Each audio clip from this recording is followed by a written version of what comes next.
Surprise பண்ணுங்க. Thank you.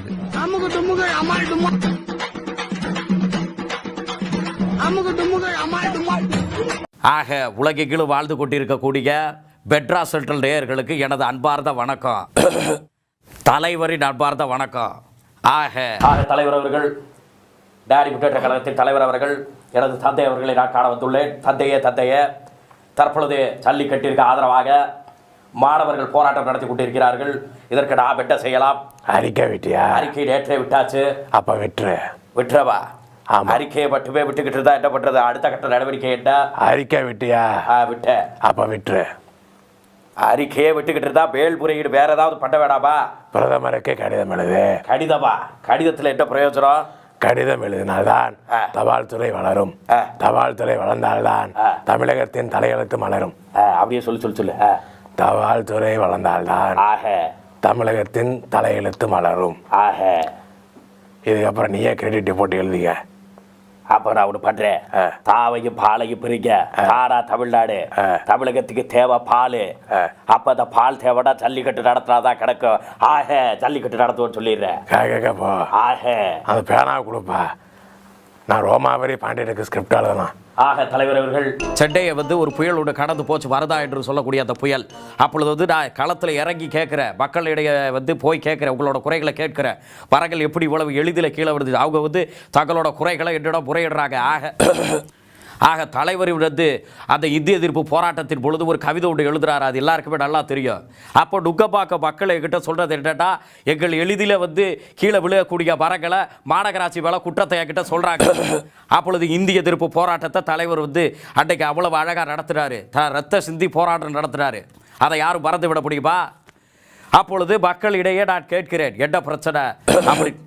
அப்போ இந்த இந்திய எதிர்ப்பு போராட்டத்தின் அப்போ தண்டவாளத்தில் போய் தலைவர் அவர்கள் தலையை வைத்தார். அன்னைக்கு பார்த்து ட்ரெயின் வரலை. இந்த பொறியியல் கல்லூரிகள் எல்லாம் ஆங்கிலத்தில் இருந்து தமிழுக்கு மாற்றுறது டாடி முன்னேற்ற கழகம் என்பதை தமிழக மக்கள் என்றைக்குமே மறந்துடக்கூடாது. ஆனால் அதுக்கு எவனுக்குமே வேலை கிடைக்கல, அதை எவனும் படிக்கலைங்கிறது வேறு விஷயம். 12ஆம் கிளாஸ் முடித்த உடனேயே எல்லா பேரையும் பிடிச்சி பொறியியல் கல்லூரியில் சேர்த்து விட்றீங்க. அவனுக்கு எல்லாருமே 1008 கனவுகளோட முதல் நாள் கல்லூரிக்கு வர்றா. அவனுக்கு முதல் நாள் கல்லூரியில் என்னென்ன சூழ்ச்சி நடக்குதுன்னு தெரியுமா? கூட்டணியில் என்ன பேசுகிறாங்கன்னு தெரியுமா? நம்ம கூட இருக்கிறப்போ ஒரு மாதிரி பேசுவாங்க, எதிரடிக்கு போன விட வேற மாதிரி பேசுகிறாங்க. அதெல்லாம் தப்பு இல்லையா? வெக்கமா இல்லையா? கூடி குறுக வைக்கலையா? குற்ற உணர்ச்சியா தோன்றலையா? கூவில் வேற என்ன வார்த்தை இருக்கு? கூப்பிட்ட தரப்பா தெரியலையா? உங்களுக்கு இதெல்லாம் தோணலையா? இதெல்லாம் நான் கேட்க மாட்டேன்னு நினச்சிங்களா? தலைவர் கேட்க மாட்டாரு நினச்சிங்களா? இதெல்லாம் எங்கிருந்து ஆரம்பிக்குதுன்னு நினைக்கிறீங்க? இன்ஜினியரிங் காலேஜில் இருக்க ப்ரொஃபஸர்கள்ட்ட இருந்து தான் ஆரம்பிக்குது. எங்களை பற்றி நல்லா தெரிஞ்சுக்கிறோம்டா. இதுக்கு நான் செஞ்சு தான் காமிக்கணும். இங்கே வாங்க பார்த்தீர்களா? இப்படித்தான் நாங்கள் பழகிக்கிட்டு இருக்கோம்.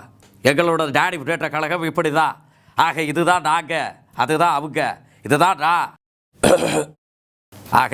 தலைவரின் தூண்டுதல் கீழே தான் அதெல்லாமே பண்ணிக்கிட்டு இருக்கோம். தலைவர் கூறியது போல் அந்த உடன்பிறப்பு. இப்பொழுது ஆளுங்கட்சி ஒரு இது ஒன்று வச்சுருக்காங்க, கால் சென்டர் ஒன்று. அவங்க தொகுதி பிரச்சனைகளை கேட்குறதுக்கு. அதுக்கு நான் அப்போ கால் பண்ணுறேன்.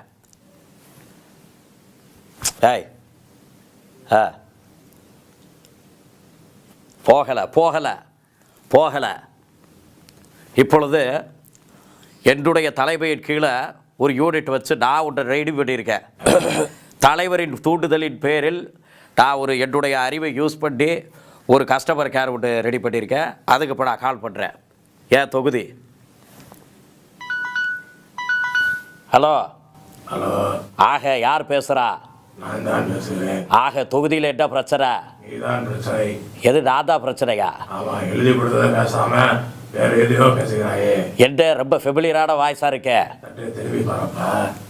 டாடி, இப்பொழுது ஒரு கணக்கு சொல்றேன், நல்லா கேட்டுக்கங்க.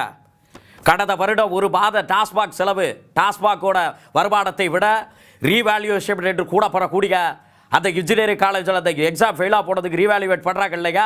அது ஒரு நாள் கலெக்ஷன் மட்டும் அதுக்கு ஈக்குவலாக இருந்திருக்கு. இது எவ்வளோ பெரிய ஊழல் இல்லையா? இதெல்லாத்திற்கு மேலாக மனிதாபிமான அடிப்படையில் இல்லாமல் ஒரு செயல் ஒன்று நடைபெறுகிறது. அது என்னன்னு கேட்டுக்கிட்டா, நைட்டு 12 மணிக்கு ரிசல்ட் போடுறாங்க. இது அயோக்கியத்தனம் இல்லையா? 12 மணிக்கு செகண்ட் ஷோ படம் போடலாம், ரிசல்ட் போடலாமா? தப்பு இல்லையா அது? இதை நீங்கள் இதுவே எங்கள் ஆட்சி காலமாக இருந்திருந்தால் நீங்கள் எங்களை கேள்வி கேட்குற அளவுக்கு நாங்கள் வச்சிருக்க மாட்டோம். இந்நேரம் ஒரு வரைவு அறிக்கையோட நான் வந்திருப்பேன். தலைவர் அவர்கள் வந்திருப்பார். ஆக இதெல்லாம் அயோக்கியத்தனமா தெரியலையா? 12 மணிக்கு ரிசல்ட் போடுறீங்களா? நியாயம் இல்லையா? இரக்கம் இல்லையா? வீரம் இல்லையா? விவேகம் இல்லையா? ஆக பாத்தீங்களா? ஆக கேட்டீங்களா? டிவில தெரிஞ்சதா? சப்ஸ்கிரைப் செய்யாம வீடியோ பார்த்தா என்ன நிலைமை பாக்குறீங்களா? தயவு செய்து சப்ஸ்கிரைப் பண்ணி வீடியோ பாருங்க.